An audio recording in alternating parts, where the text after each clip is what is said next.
Saluto gli amici di Chioggia Azzurra, siamo al mercato del giovedì, abbiamo incontrato Patrizia Trappella, una P2L. Ieri ascoltavo Radio VCS e ho sentito una notizia che possiamo anche dare ai nostri radioascoltatori, Sì. che tu sei entrata a far parte della segreteria dell'onorevole Berlatto.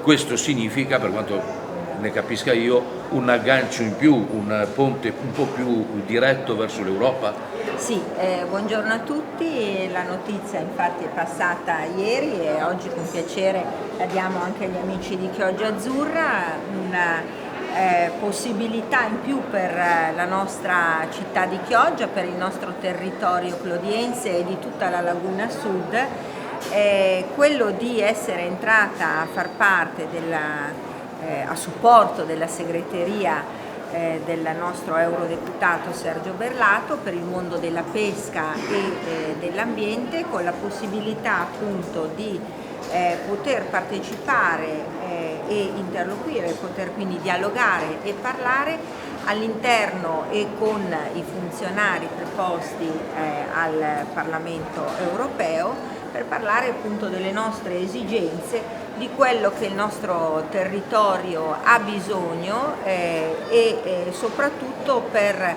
cercare di creare quel legame diretto tra il mondo della pesca e il mondo dell'ambiente con le istituzioni di carattere internazionale, in questo caso appunto del Parlamento europeo.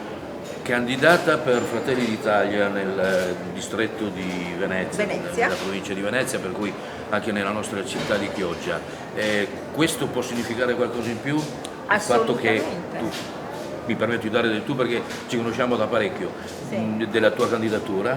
Beh, diciamo che questo è senz'altro, vogliamo definire un po' una ciliegina sulla torta, nel senso che la possibilità, nell'eventualità di riuscire a rappresentare il nostro territorio in Consiglio regionale insieme a questa opportunità che mi è stata data appunto dal nostro europarlamentare, va a rafforzare il rapporto tra regione, territorio, Europa, e quindi chissà mai che questo filo diretto, questo sguardo al futuro riesca invece a tramutarsi in qualche cosa di concreto a livello di progettualità.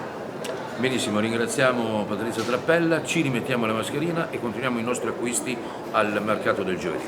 Buon giovedì a tutti, ciao!